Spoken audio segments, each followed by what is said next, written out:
Hello,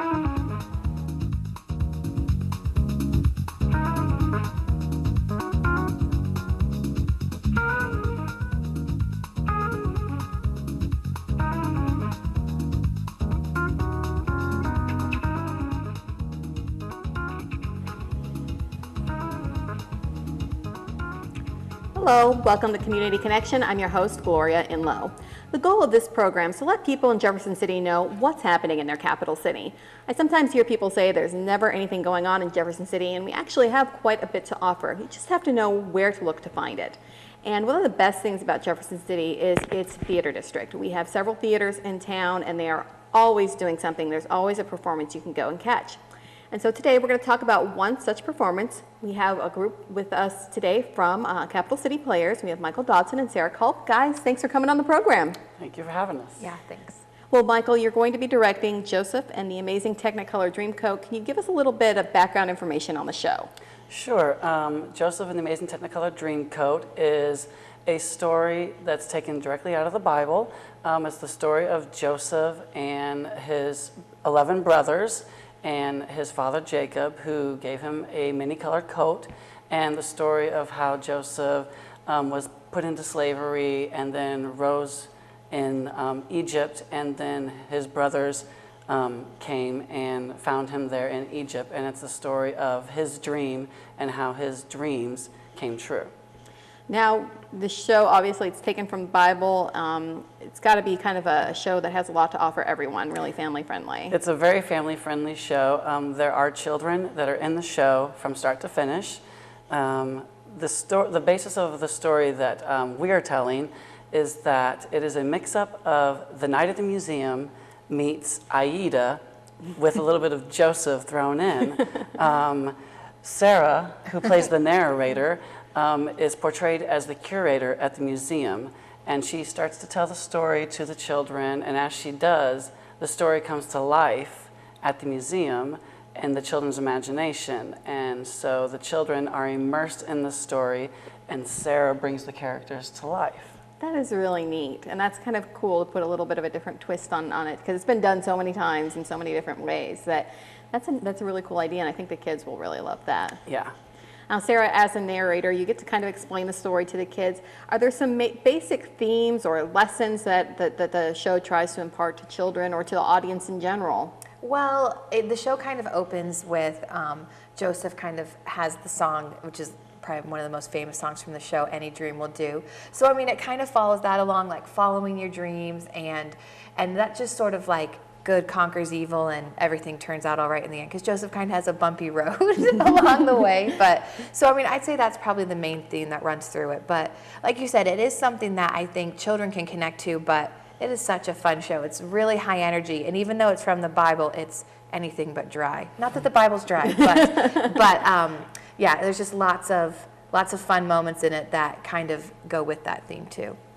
Now, musically, it's got to be a very ambitious show. I mean, there is, I know in some versions I've seen there's like no dialogue. It's all singing. Yeah.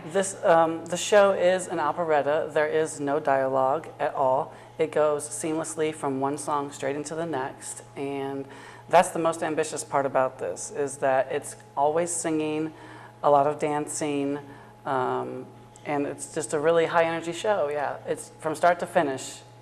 Now, Michael, I know that you've been in a lot of productions with Capital City Players and with the Little Theater. How would you rate this as far as degree of difficulty that you've experienced, and also since you're the director, it might have been even more so? Well, I started out as the musical director, and then Rob Krause, the executive director at Capital City Players, said, "Michael, you're going to take the reins on this. You're going to be the director." And I went, "Okay. All right, I'm up to the challenge." So this will be my directorial debut at Capital City Players, and it's a very ambitious one at that, having a cast of 20 children and then 20 plus adults on stage at the same time. There were a lot of challenges combining the children's choir with the adults, and it's all starting to come together nicely. Right, and you said that you were a little bit ahead of schedule, so that's good. Tell us about this set that you're going to be painting and decorating soon. Well, I'm also the set designer, and so my idea was to have a fully functional set that would constantly move and change as the story develops, and that the children would be a part of the set as it changes. And so there's going to be a lot of moving around on stage. So even though it looks like the stage might be stagnant at the beginning of the show, it's anything but stagnant throughout as the set constantly changes. Now, you've got, you said, a children's choir, you've got 20 kids in that, you've got 20 plus adults. How do people get involved with shows like this? Is there an audition process, or does people know people? How There's does an that go? audition process, but I would say it's more about just getting out there and getting involved in volunteering. And I knew Sarah from a previous show, so I contacted her about the show, and we know people in Columbia, Jeff City, Fulton, and the surrounding areas, and we've just reached out to them and tried to get them involved. We have several new people who will be joining us in the tech aspect of this show, a new sound person and a new light person. So we're always looking for more people to get involved, and they can always contact Rob Krause at Scheichel's Auditorium. Well, it might be kind of intimidating for some people that maybe aren't familiar with theater or how everything works, but I mean, do you have to have a lot of expertise in the field to get involved? Absolutely not. We take anyone who's just willing to volunteer and give us their time and effort. So how are rehearsals going now that the kids are involved? Is it pretty hectic, or yeah, how's your life right now? My life right now is a little bit at like 100 degrees. With the kids added in, it's added a new level of challenge to the rehearsal process. But I think that they are grasping the vision as I impart that to them, so they're understanding a little bit more of their role on stage. And yeah. It was neat to see them come into rehearsal that last time, because they had just been rehearsing their music on their own. And then when the show started and I started singing to them, you could see their face be like, oh, okay, like this is how this is all going to come together. And so it was fun to actually see them for the, I mean, hopefully they'll keep their that acting up too, but it was very natural for them to just kind of be like, oh, what's happening? This is cool. Yeah, when she became the storyteller, they were just like jaws open and all in awe of, oh wow, she's telling us the story. Right, yeah. Well, and sometimes it can be hard for kids to keep their energy level up and their attention focused for the length of a show. I've had that experience with kids too. But so it sounds like you guys are doing a great job. What age range are we talking about here? They're entering the 4th grade and coming out of 7th grade, so kind of that elementary school age group. And we have all of those ages in the kids' chorus. So it's a challenge to keep their attention for long periods of time, but we all work together to help them do that. Yeah, and then your main cast too, it's got a varying age too. You got kind of a whole yes, we have Jacob is played by Dick Dalton. Joseph is Steve Dawson from Columbia.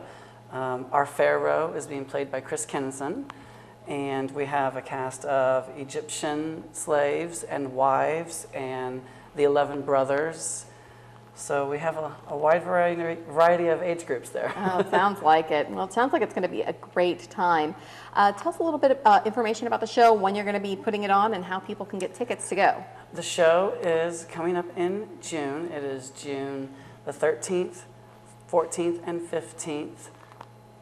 The 20th, 21st, and 22nd, those are the evening performances. And June the 16th and the 23rd are the matinee performances. You can get tickets by going to capitalcityplayers.com and purchasing your tickets there. And yeah. And I understand that Capital City Players, what makes it a little bit different is it's dinner theater. It's not just street theater, and so you get sounds like a meal with that as well. It is the only year-round dinner theater in mid-Missouri, and it is catered by Argyle Catering Company. So each performance comes with a full meal, and tickets are $35 for adults, $20 for children up from 6 to 12, and children under the age of 6 are free. Oh, wonderful. You can take the whole family to the show, Yes, really. And really all kids will like it too, because since it is singing and dancing the whole time, there's really not a lot of downtime where people are going to be getting bored. It's, my 2-year-old is at rehearsal, has been at every one so far, and he's singing and dancing right along with us. He wants to get up on stage and perform, but we're just like, oh, you're too young. Keep it up. You're going to be up there one day. Yeah. Well, it sounds like it's going to be something great for all ages, but I know that Capital City Players does a lot of shows throughout the year. It's a very ambitious schedule, and we want to talk a little bit about that and also your backgrounds and kind of how you got involved in theater in Jefferson City. So we are going to take a quick break. And don't go anywhere, audience. We're going to come right back and talk a little bit more with Michael and Sarah about Capital City Players and how you can get involved. Thanks for watching.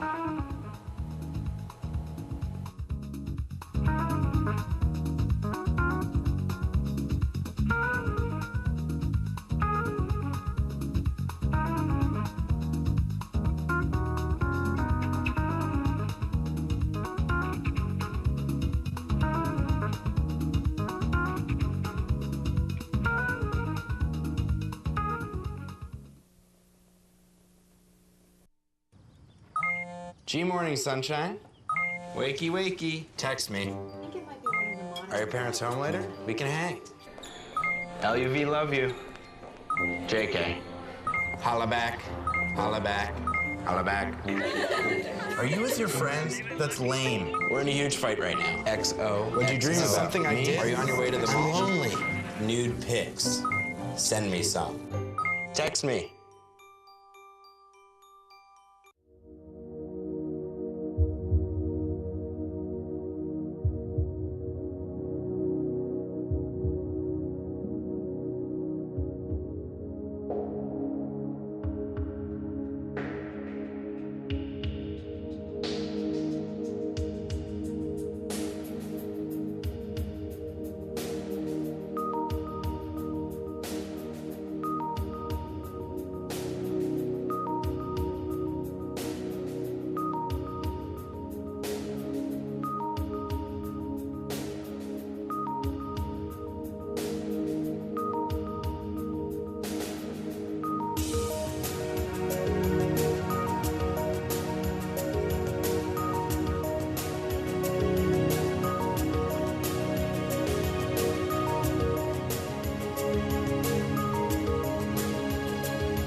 Hi, I'm Donna Scheidt with the Jefferson City Daycare Center.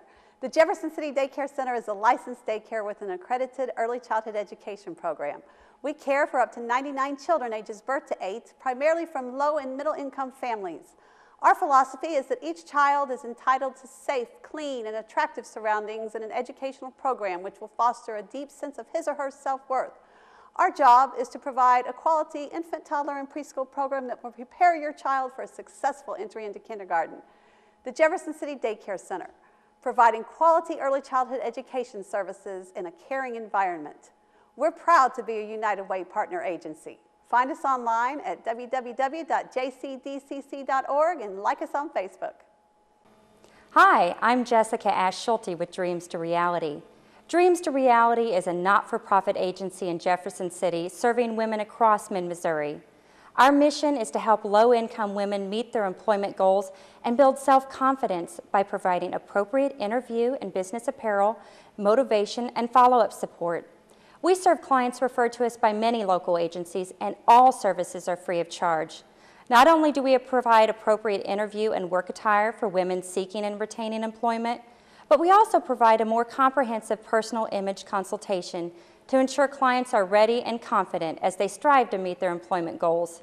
Dreams to Reality helps women enhance their potential to be gainfully employed and achieve self-sufficiency to support themselves and their families.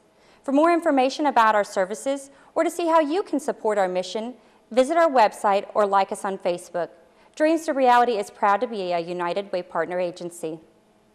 The Boys and Girls Club works to enable all youth, especially those who need us most, to reach their full potential as productive, responsible, and caring adults. Success is within the reach of every young person who enters our doors.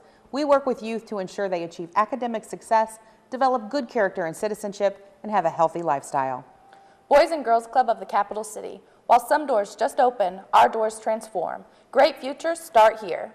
Find us online at bgcjc.com and like us on Facebook. We're proud to be a United Way partner agency. I'm Ann Littlefield. I'm Claudia Kehoe. And we're here to represent the Food Bank of Central and Northeast Missouri. Over half of the Missouri students qualify for free or reduced lunches at school during the week. But on the weekends, many children go home to empty refrigerators. The Food Bank provides buddy packs, backpacks full of nutritious food, so over 6,600 hungry children have food on the weekends. But the need is much greater. Will you help? When you adopt a buddy, you reach out to a child in need. Your 50 cents a day will make a difference in a child's life. Visit www.sharefoodbringhope.org or call the Food Bank, 573-474-1020 to adopt a buddy.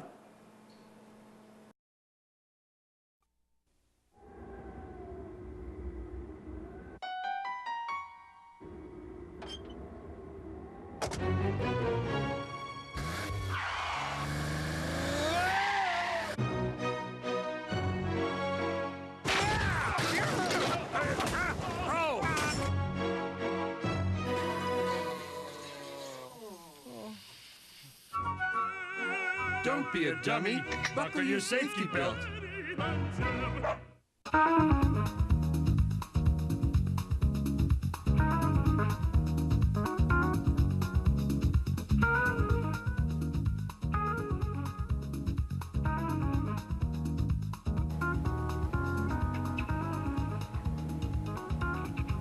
Hello, welcome back to Community Connection. I'm your host, Gloria Enloe. During the first half of the show, we were talking with Michael Dodson and Sarah Culp about Joseph and the Amazing Technicolor Dream Coat, which is a show Capital City Players is putting on in June. There are a lot of dates, so you don't have an excuse not to try to catch one of them, and it sounds like it's going to be a high-energy show, something that's a lot of fun and great for the whole family. But the great thing about Capital City Players is if you miss one show, there's always another one right around the corner. Michael, can you tell us a little bit about what else is coming up for the season? Sure. The next show, which will be in July, is called Having Our Say.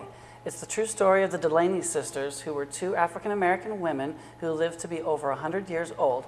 They will invite you, the audience, into their living room and into their home to share their family's story and their encounters with both racism and sexism.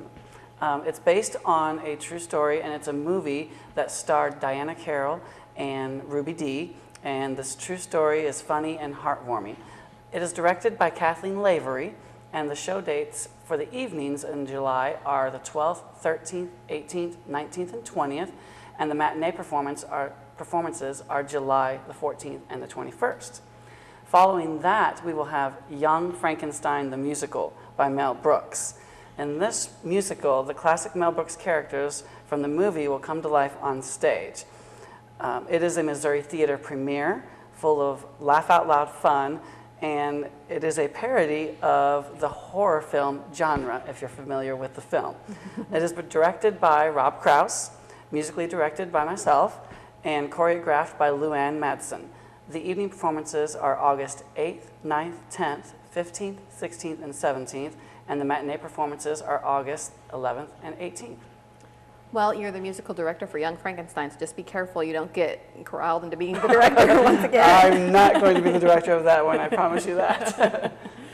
Well, the great thing about Capital City Players, like I said, there's always a show going on. And it seems like you guys try to mix it up a little bit. There's a lot of comedies in there because most musicals, you know, you think about, the ones you think about are comedies, but it sounds like you also have some more serious stuff as well. That's correct, yes. We do some serious dramas, serious plays, as well as some comedic plays. Most of the time, the musicals are going to be comedic in nature. Well, give us a little bit about your background and kind of how you got involved with theater and with Capital City Players in particular, because I'm always fascinated by people's stories of how they get involved in live theater. Well, growing up, I always had an affinity for the theater. I just never knew what I really wanted to do with the theater. And I graduated with my bachelor's degree in musical theater performance from William Woods University. And while I was finishing my degree, I got involved in theater both at Presa Performing Arts Center in Mexico, Missouri, and William Woods University Theater Department, the Little Theater here in Jeff City, and then by proxy, Capital City Players. So that's how I got involved.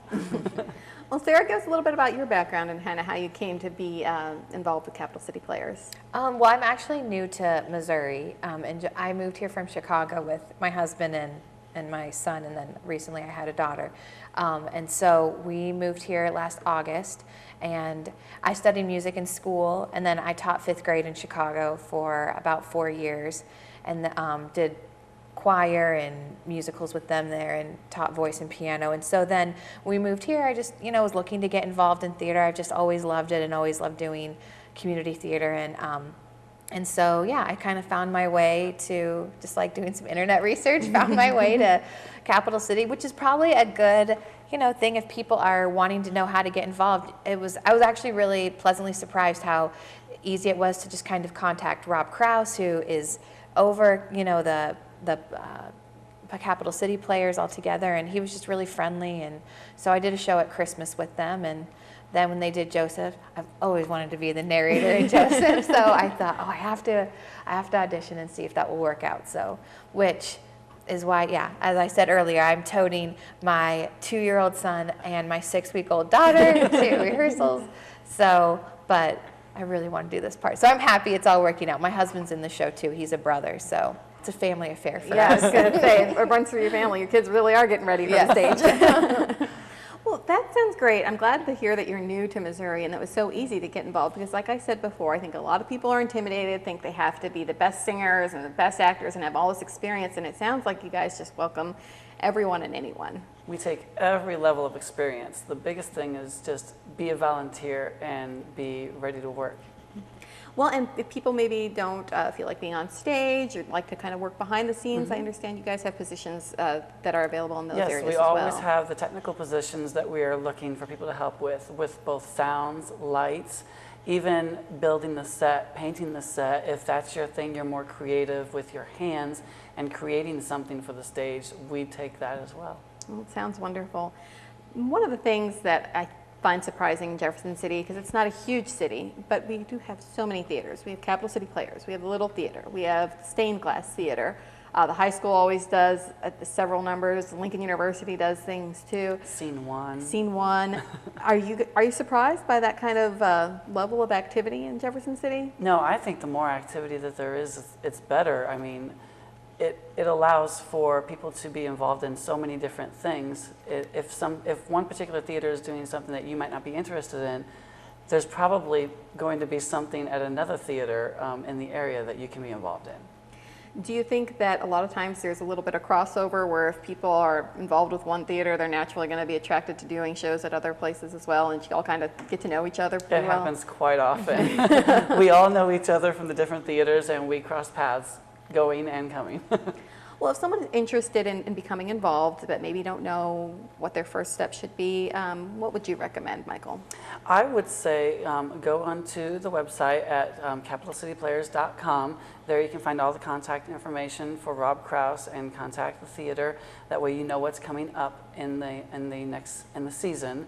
You can also actually stop by the theater whenever we're going to be having a show, just at 1200 Linden Drive. That's where Scheichel's Auditorium is, where all the Capital City Players productions take place. Well, and Sarah, you know, obviously you can attest to how easy it is to get involved. What would you say has been the greatest joy that you've had from becoming involved with Capital City Players? I mean, really just the opportunity to kind of get on stage again. I had done more working with, and mostly in the elementary school where I was teaching before, but doing show choir. I'm working part-time at the Trips Children's Theater, which is in Columbia also, so doing more teaching role, and so it was just exciting for me to kind of get back on stage again and perform, because I really love that too. So it's just so much fun, really, to be on stage and to see people enjoying what you're doing and to be a part of it. So that's why, if people are interested, another way you can get involved too is if you're on Facebook, there's a Facebook group for Capital City Players, and so, you know, a lot of times Rob will post audition information or show information. So even if you maybe don't want to audition, but you just want to be updated when things are coming, so that's a good way to get involved too. You guys have a lot of performance dates for Joseph, as you do for all your plays, and try to mix evening and matinees performances as well. Do you usually have a pretty good sized crowd, good turnout for most events? Oh, absolutely. I mean, sometimes we have a sellout crowd. I mean, it's nice to have a sellout crowd. Yeah. But yes, the good thing about us having two full weekends for the shows is that we can accommodate more people. Mm-hmm. Well, and being in a community this size, I mean, obviously you're probably going to have a little bit more interaction with your audience than you would in other cities. People might stop you, you know, in the supermarket and say, I saw you in this show. And a lot of times the audience can be friends or family members. Do you get a lot of feedback when you're out? Absolutely, yes. I do see people often, like at Walmart or at the grocery store, going down to sit down for dinner, and you say, oh, I saw you in that show. And you're like, oh, hi, nice to see you. So it's kind of weird, you know, when people come up to you, but at the same time, you recognize that they are getting out and about in Jeff City, and they are getting the exposure to the theater that Jeff City has to offer. Yeah. Sarah, any similar experiences? I know you haven't been here nearly as long, but are you getting feedback from some of the things that you've done in the past? Well, definitely when you just talk to people after the show, we always kind of stand after and sort of have like a receiving line almost for the patrons to come and just meet the people in the cast. So yeah, I mean, people have really seemed to be enjoying it, and I mean, and that's why it's fun to perform, but you also just, you know, it keeps you going and keeps you wanting to get involved in more theater when you see how much people really enjoy it. Well, guys, thanks to both of you for being on the show today, and good luck with Joseph. Thanks so much. I'd also like to thank our audience at home for watching and supporting JCTV. You can watch us always on Mediacom or CenturyLink Cable, and we're also available online at youtube.com/JCTV Access. That's where you can find this show and many, many others. So check that out. Check out our website as well, jctvaccess.com. We're going to wrap it up today, but don't go anywhere. We have more great JCTV programming coming your way. Thanks again for watching.